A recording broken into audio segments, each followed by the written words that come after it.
കേരളത്തിലെ സീറോ മലബാർ സഭ ഇന്ന് അഭിമുഖീകരിക്കുന്ന ഏറ്റവും ഗുരുതരമായ ആന്തരിക പ്രതിസന്ധി സ്വത്വ പ്രതിസന്ധിയാണ്, അഥവാ ഐഡൻറ്റിറ്റി ക്രൈസിസ്. എന്താണ് സ്വത്വ പ്രതിസന്ധി എന്ന് പറയുന്നത്?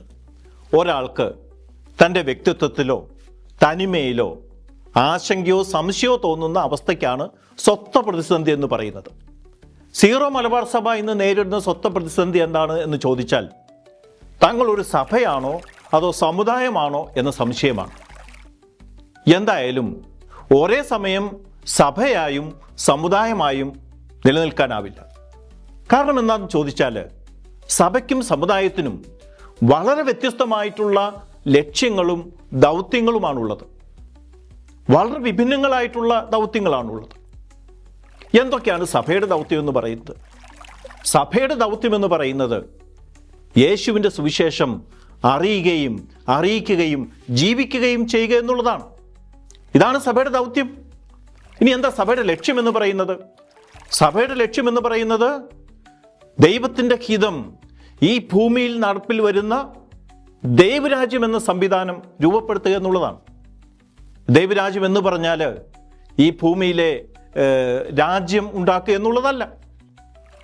ഒരു സമുദായത്തിൻ്റെ ലക്ഷ്യം എന്താണ്? സമുദായത്തിൻ്റെ ലക്ഷ്യം തികച്ചും ഭൗതികമാണ്, ആത്മീയമല്ല. സമുദായം എപ്പോഴും ശ്രദ്ധിക്കുന്നത് എന്താണ്? ഒരു സംഘടിത ശക്തിയായിട്ട് മാറുക, ഒരു സംഘടിത ശക്തിയായിട്ട് അധികാര രാഷ്ട്രീയത്തിൽ പങ്കാളിയാകുക, വിലപേശൽ ശക്തിയാകുക. അങ്ങനെ ഒരു വിലപേശൽ ശക്തിയാകുന്നതിന് വേണ്ടിയിട്ടുള്ള ഒത്തുതീർപ്പുകളും വിലപേശലുകളും ഒക്കെ അനുദിനം നടത്തിക്കൊണ്ടിരിക്കുക. ഇതാണ് സഭയുടെ സമുദായത്തിൻ്റെയും ദൗത്യങ്ങളും ലക്ഷ്യങ്ങളും. ഈ വർഷം സീറോ മലബാർ സഭ സമുദായ ശാക്തീകരണ വർഷമായിട്ട് പ്രഖ്യാപിച്ചിരിക്കുകയാണ്. ഈ സമുദായത്തെയും സഭയെയും എങ്ങനെ വളർത്താം എന്നുള്ളതിനെപ്പറ്റി തീർച്ചയായിട്ടും നമ്മൾ പഠിക്കേണ്ടതുണ്ട്, മനസ്സിലാക്കേണ്ടതുണ്ട്. ഈ സഭയും സമുദായവും തമ്മിലുള്ള മറ്റൊരു വ്യത്യാസം കൂടി പറഞ്ഞിട്ട് ആ വിഷയത്തിലേക്ക് ഞാൻ വരാം. സഭ എന്ന് പറയുന്നത് ഒരു ആത്മീയ സംവിധാനമാണ്. സഭ എല്ലാവരെയും ഉൾക്കൊള്ളുന്നതാണ്. സഭ എന്നത് ക്രിസ്തുവിൻ്റെ ശരീരമാണ്. സഭ ആരെയും മാറ്റി നിർത്തുന്നില്ല. യേശു തന്നെ സഞ്ചരിച്ചിരുന്ന ജീവിത പാതയൊന്ന് നോക്കിക്കേ. വിജാതിയർ കൂടുതലുണ്ടായിരുന്ന ഗലീലയിൽ നിന്ന് സമരിയയിലൂടെ, സമരിയ എന്ന് പറഞ്ഞാൽ അന്നത്തെ വിമതരാണ്, യഹൂദരുടെ വിമതരായ സമരിയയിലൂടെ അവൻ ജെറൂസലമിലേക്ക് യാത്രയായി എന്ന് സുവിശേഷത്തിൽ പറയുന്നുണ്ട്. എന്ന് പറഞ്ഞാൽ അതിൻ്റെ അർത്ഥം എന്താണ്? യേശു ആരെയും മാറ്റി നിർത്തിയിരുന്നില്ല. യഹൂദ സമുദായത്തിലുള്ളവരോട് മാത്രമല്ല യേശു സുവിശേഷം പ്രഘോഷിച്ചത്. യേശു ഗലീലയിലും സമരിയയിലും ജെറൂസലമിലും സുവിശേഷം പ്രസംഗിച്ചു, അതിരുകളിൽ സുവിശേഷം പ്രസംഗിച്ചു. ആരെയും മാറ്റി നിർത്തിയില്ല. എത്രയോ ഉപമകളാണുള്ളത്. സഭയെപ്പറ്റി യേശു പറയുന്നത് എന്താണ്? ദൈവരാജ്യത്തെപ്പറ്റി കടലിലെറിയപ്പെട്ട വലയോടാണ് ഉപമിച്ചിരിക്കുന്നത്. എല്ലാത്തരം മത്സ്യങ്ങളെയും വലിച്ച് കരയ്ക്ക് കയറ്റുന്ന വലയോട്. അതിൻ്റെയൊക്കെ അർത്ഥം ആരെയും ഉപേക്ഷിക്കാത്ത ഒരു സമൂഹമാണ് സഭ എന്നത്. സമുദായം എന്തുകൊണ്ട് എന്താ ഉദ്ദേശിക്കുന്നത്? സമുദായം ചിലരെ മാറ്റി നിർത്തുന്ന സംവിധാനമാണ്. സമുദായം ചിലരെ വർജിക്കുന്നു. സമുദായം എക്സ്ക്ലൂസീവായിട്ടുള്ള ഒരു സംവിധാനമാണ്, ഒരു സ്ഥാപനമാണ്. സഭ എന്ന് പറയുന്നത് ഇൻക്ലൂസീവാണ്, എല്ലാവരെയും ഉൾക്കൊള്ളുന്നതാണ്. എന്നാൽ സമുദായം അങ്ങനെയല്ല. സമുദായ നേതാക്കളുടെ പ്രസ്താവനകളിൽ എപ്പോഴും വെറുപ്പിൻ്റെ ഒരു അംശമുണ്ടാകും, ഒരു ശത്രുവിനെ ചൂണ്ടിക്കാണിക്കാനുണ്ടാകും. സമുദായം എപ്പോഴും വിലപേശലുകൾ നടത്തേണ്ടി വരും. ചുരുക്കി പറഞ്ഞാൽ സഭയും സമുദായവും തമ്മിലുള്ള ക്രിസ്തു ദർശനത്തിലെ ഏറ്റവും വലിയ വ്യത്യാസം എന്ന് പറയുന്നത് സഭ എല്ലാവരെയും ഉൾക്കൊള്ളുന്നതാണ്. അങ്ങനെ അതുകൊണ്ടല്ലേ സഭ സാർവത്രികമായത്, കാത്തലിക്കായിട്ട് മാറിയത്.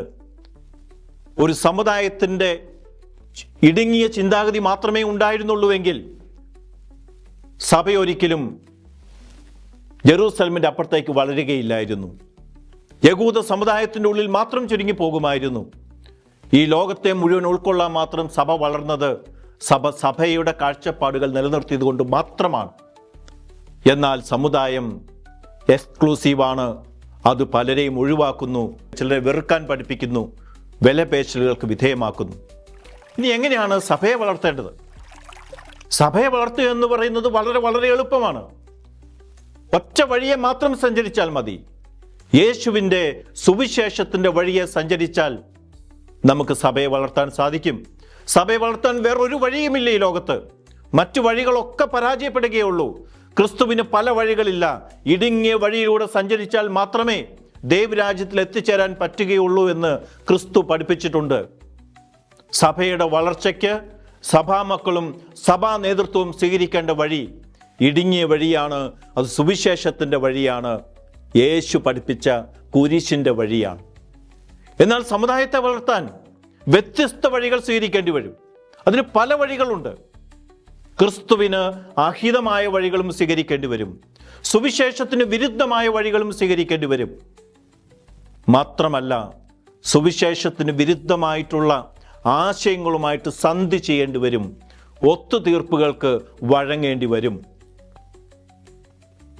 അപ്പോൾ സഭയാണോ സമുദായമാണോ നമുക്ക് വേണ്ടത്?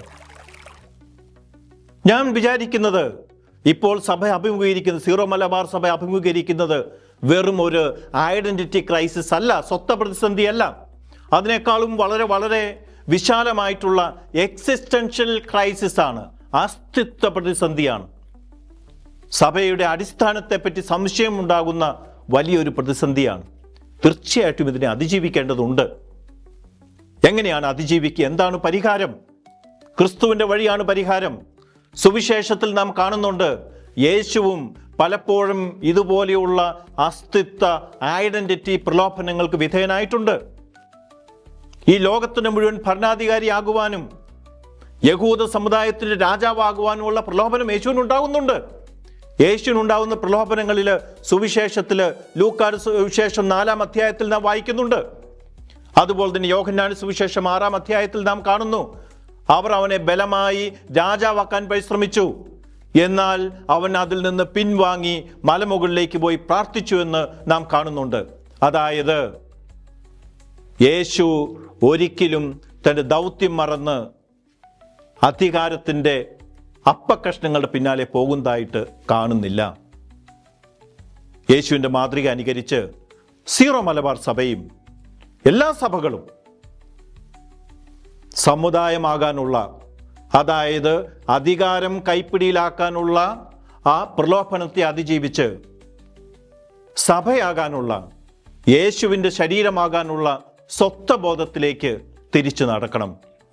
അതുമാത്രമാണ് പരിഹാരം. ആ വഴിയെ മാത്രമാണ് സഞ്ചരിക്കേണ്ടത്. നന്ദി.